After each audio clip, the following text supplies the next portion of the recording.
Hey, all Scott here. If you're like me, you need coffee. Lots of it. And you probably prefer it tastes good, too. Well, let me tell you about Darren's Coffee Company at darrenscoffee.com. Darren Marion is a natural entrepreneur who decided to leave his corporate job and strike out on his own, making great coffee. And Darren's Coffee is now delivering right to your door. Darren gets his beans direct from farmers around the world. All specialty, premium grade with no filler. Hey, the man just wants everyone to have a chance to taste this great coffee. Darren's Coffee. Order now at darrenscoffee.com. Use promo code SCOTT and save $2. darrenscoffee.com. All right, you guys, welcome back to the show. I'm Scott Horton. This is my show, The Scott Horton Show. And where's my police state section here? Fatalencounters.org is the website. And Brian Burghart is the journalist who has put it together. It's an attempt. Well, I'll let you explain it. Welcome to the show. How are you doing, Brian? I'm great. How are you? I'm doing real good. Tell us all about this. What is this project here? Okay. Well, the idea is that that the federal government does not collect statistics on use of deadly force from law enforcement. I'm focusing on fatal uses of deadly force. I mean, you could look at officer-involved shootings. There's a million different ways to look at it. I'm looking at fatalities. Okay, it's not just guns. It's also cars. It's also batons. It's whatever. Mm-hmm. So the idea is, since the government doesn't create a database, I'm creating a database, and I'm doing it through using public documents and crowdsourcing.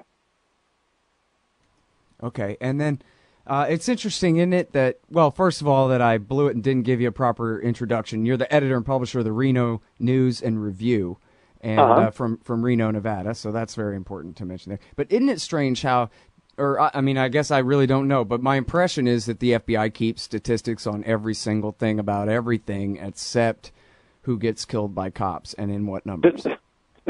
Your impression is right on. And in fact, they do sort of keep this information. They have this document that is supposedly a list of justifiable homicides, but it's more the appearance of a document. For example, there are 17,985 state and local law enforcement agencies in the United States. So they polled 700 of them. And their result was there are about 400 a year, when anecdotal evidence, like collecting a year's worth of data on killed by police on Facebook, shows that it's closer to 1,200 a year. Yeah. And then, well, I guess, and part of the problem is, we don't have really eras to compare or anything like that, right? Nobody took up this project back in the 70s, did they? So can we say, wow, there's a rate of increase? They actually did collect information better back in those days. Okay, so then can you compare, and are things really changing then, do you think? Well, all right, here's my thing. This database started in March, so really it's only been going for a couple months, and I've only got about 1,300 incidents out of what I expect to be about 17,000. Right. So I'm not really drawing any conclusions yet. Right. It's just very early in the collection process. Even though it's already huge, it's still very early. Yeah. Well, no, I wouldn't want you to get ahead of yourself there either. But I would say the appearance, there's a couple reasons that it appears that it is increasing. Number one, the numbers were so much lower back when they did collect them, but that might have just been the way they collected them back then, and also because since so much of this is crowdsourced, people depend on their memory, and they remember, a couple years back, and they research that. And the Internet did not have as wide a use in 2000, which is when I start. So the farther you get, the more spotty the reporting is on the Internet. Right. So it would naturally have a tendency to creep up with the use of the internet. You really need like grad students going down and digging through records because, yeah, you're right. I mean, the local CBS affiliate news station's website has been redone 15 times since then. You can't count on them still having stories from back then at all. Right, and back in those earlier days, memory was expensive, so it's like we'd clean out our archives. Many newspapers and media sources cleaned out their archives. Video was almost impossible. It was so huge. Originally, my original idea, and this is how I did the state of Nevada, was to make public records requests of every state and local law enforcement agency in the United States. That was going to be the crowdsourced part of it. So I did that with Nevada. I sent public records requests, and I got hard copies back for the entire state of Nevada. So Nevada is comprehensive in the database. You can draw conclusions from Nevada all you want. Well, that's good. So, you talk about how it's open source and all that, and I don't know whether I'd be if I have the time or if I'd really be useful, but I can think of police shootings here in Austin, Texas, that were unjustified from way back then that may or may not be in here. Maybe I'd like to help contribute. I'm sure there are people listening who are thinking, yeah, I know a guy that killed my cousin or whatever it is, who might want to make sure that their people are counted in here. So how can they help? Well, go to how to help on fatalencounters.org. And actually, a lawyer in Texas got my records for all the state and local law enforcement agencies in Texas. There's like 1,900 of them, and he's doing public records requests of all of them. So we're going to have Texas will be a comprehensive state that we have.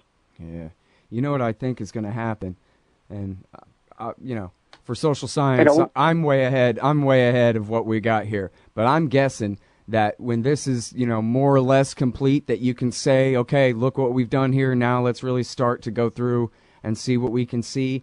That this is just going to absolutely. It's not really going to be surprising, but it's going to be absolutely shocking to people. Just it'll be, the word epidemic is going to be unavoidable here. And anybody with a Facebook feed can tell you that right now, Yeah, I think the numbers will shock people. I think they believe the FBI when the FBI says it's 400 a year. I think some of the other things are actually more shocking.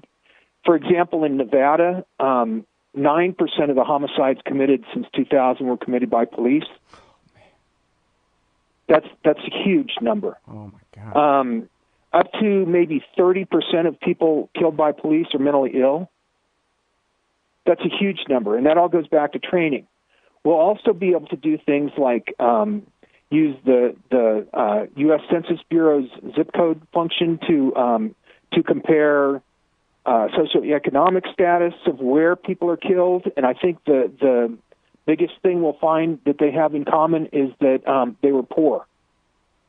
In the area where they're killed. I think we'll find that people are more likely to be killed. Well, obviously, we'll find it more likely to be killed in areas of high urban density. Right. Another thing I think we'll be able to do is check the names against the veterans list of vets, people who served our country, and we'll find out a huge percentage of people who are killed by police are veterans. Mm-hmm. Well, they're even trained specifically to be terrified of veterans too. So that's probably a big part of it. I think they are, but I also think that veterans, they have higher incidence of PTSD. They're also more experienced with guns, which is one of the things that cause police to shoot you. There's a lot of factors to it, and all that bears further analysis, but it can't be done until we have the numbers. That's the whole purpose of this thing. Right. Yeah, I mean, it's like you're saying, what you're describing there is just a taste of what's possible, but we don't even know what's going to happen when all the civil rights lawyers are done digging through what you put together here. So, right. And may 10 million lawsuits bloom. Probably not, actually. The way it has, there's a couple people like Deadspin, is doing one sort of like mine, except they're looking at particular incidents. I mean, I'm not interested in officers' names. for example. I'm not interested in the numbers of bullets that flew.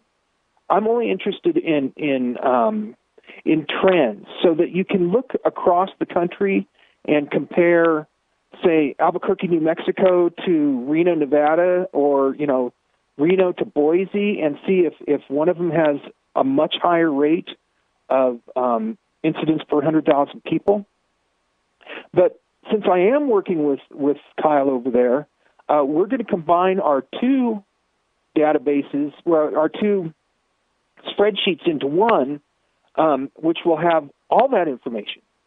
So you'll be able to look at incidents and at trends before this is all over. Right.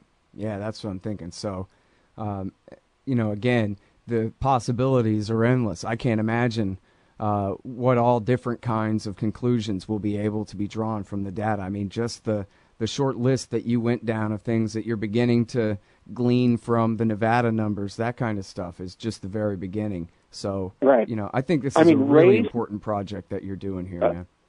A big part of what was going on in Ferguson is we don't really know what the race numbers are. Nobody tracks that. So anybody can say anything, and nobody can contradict him and say, okay, this is the truth. We're finding that out. I mean, we already know more about it than has existed. Mm-hmm. Well, women about Ferguson specifically. Can you talk about that? No, I can't talk about. I haven't even focused on Ferguson. There's no. I can't. I see what you mean though. It's basically a figure of speech there. I get you. Yeah. For example, if all these other factors are equal, like people are in one zip code, mental illness is roughly equal across the genders. Race is equal across gender. All these other things remaining equal. Why is it 96% of the people killed by police are men? It seems that, like, if mental illness is a big factor, then women would have to take in 15%, right? Yeah. Just logically. So there's all kinds of things that raise questions about how police interact with people who are mentally ill, because it suggests that they're less likely to kill a woman, and anecdotally, I believe that. Well, I can see that in the numbers, actually. I believe that's true, and I think that's training. That's how they relate differently to women. It's about how we perceive different people in different ways. And if we could modify that, or quantify it, or modify protocols or procedures to take that into account, fewer people will die. Mm-hmm. Well, I mean, I may be cynical, but it seems to me like the answer there is it's a lot harder to justify killing a woman. But you can say, oh, I was afraid, he was coming at me and whatever, and it doesn't matter. If he's dead, as long as he's a male, then that's a good enough excuse to shoot somebody, basically, for a cop. That is almost always the reason that's given. I mean, the courts have recognized that as an acceptable reason. The officer was in fear for their life, and we know that is probably, if it's absolutely true, an acceptable reason to shoot somebody, to defend yourself, right? So, but the courts have always accepted it. There's no. It's supposed to be a reason, not an excuse to shoot somebody. Exactly. That's the point, Yeah, exactly. And there are protocols that define those reasons, and I think how we perceive this will change once the real numbers are out there. Yeah. Or even a sizable sampling. I mean, I don't know if we got 20%. Is that going to be enough to draw conclusions from? I would say so. And we've already got. All right, just in the database, there's about 1,300. That means they've been kind of they've been gone through by the fact checkers and editors. So that's the best information we have. Then there's another level where people have submitted through the form, which is it doesn't go into the database until it's been fact checked and verified by editors. Mm-hmm. And it's not a real fact checking; it's a checking against either media accounts or public records, which is not the same as calling people, Right. And then there's another level, a spreadsheet where people can do further research on subjects, and there's about 2,000 on that. And then I have about 3,000 more that haven't even been put on a spreadsheet yet. They're just in different, they're on multiple spreadsheets mostly. And so we're approaching 30%, right? Yeah. I think conclusions we'll be able to draw real conclusions for sure by the end of the year. Yeah, I mean, it sounds like you're making real progress too, huh? Got enough volunteers and all that. It's the crowd. I mean, people have submitted from France. I mean, people all over the United States. People are doing visualizations of the data based on these early numbers we have. The spreadsheets are available to anyone who wants to help. Mm-hmm. It's like, just as long as people understand that this is very preliminary data, I love it. I think it's awesome. I think, part of it is the frustration too with the media, because take your average local TV news channel. I'm sure there are exceptions, but your average local TV news channel is going to always take the cops' side against the people every time. 7 on your side, where we justify what the cops just did to you. That's all it is. I mean, they're like the government's ombudsman for the mayor's office or the local police department. And so people feel like, God dang, people keep getting shot. They report the facts, but they never seem to recognize the pattern that is scaring the hell out of everybody else here. And so, hopefully this will help break through some of that where, You got that exactly right. You got it exactly right. It's like local media are generally lapdogs to the government. It's they don't ever question these reasons of justification. It's like somebody smoked pot once, so they got busted for pot, so they're a criminal. Bullshit. It's just not right. Somebody is in a car with a knife. How is the officer in fear of their life for that? Or some 18-year-old kid is running away from an officer, no sign of a weapon, no sign of danger. Why is that kid get killed? Yeah. Well, and how is it that we live? How is it we live in a society where cops are all trained as though we have total Singapore levels of gun control around here, and that anybody with a gun must therefore be a criminal trying to use it on you, when in fact there are hundreds of millions of legally owned firearms by law-abiding private citizens in this country. But now all of a sudden, you got a number 10 on the threat matrix because you own a Glock. Right. It's totally crazy. It's legal behavior is considered justification for killing. I don't know how to say it any clearer than that. Yeah. It's like you see it all the time. Person had a gun. But lots of people carry guns, and you don't get to shoot them just because you don't like them. Right. There has to be more to it than that. There has to be. Yep. All right. Well, listen, I think that, when it comes to making a change, this is the kind of thing that can really help, for people to be able to go and say, no, actually, it's not just an assumption. Here we've got the data that really shows that it's time for, whatever state assembly to pass a bill that changes something around here because we're sick of it. It's crazy what's going on here. Well, I tend to agree. I mean, that's the whole purpose of the thing is to help the government do the right thing, if only by undermining their ability to lie. Yeah, providing that intellectual ammo for the people who are taking them on. Well, listen, Brian, I thank you very much for the effort and for your time on the show today. I think it's just great. And good luck to you. Well, you're welcome. Thanks for having me on. All right, everybody. That is Brian Burghart. He's at fatalencounters.org, and he's also the editor and publisher of the Reno News and Review in Reno, Nevada. So go and check out. It's a really great website. They got all the tools where you can help out as well. You can go through, review the data, learn what you can from it. Pass the link on to your activist friends. It's fallenencounters.org. Hey, y'all, Scott Horton here for WallStreetWindow.com. Mike Swanson knows his stuff. He made a killing running his own hedge fund and always gets out of the stock market before the government-generated bubbles pop. which is, by the way, what he's doing right now, selling all his stocks and betting on gold and commodities. Sign up at wallstreetwindow.com and get real-time updates from Mike on all his market moves. It's hard to know how to protect your savings and earn a good return in an economy like this. Mike Swanson can help. Follow along on paper and see for yourself. wallstreetwindow.com. Phone records, financial and location data, Prism, Tempora, X-Keyscore, Boundless Informant.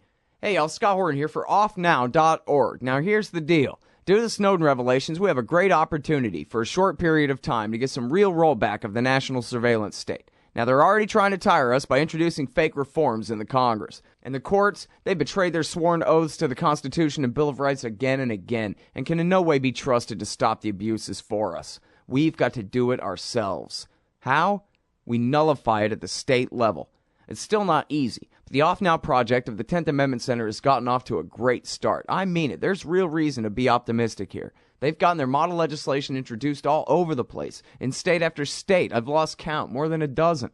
You're always wondering, yeah, but what can we do? Here's something important, something that can work if we do the work. Get started cutting off the NSA support in your state. Go to offnow.org. Hey, you own a business? Maybe we should consider advertising on the show. See if we can make a little bit of money. My email address is scott@scotthorton.org.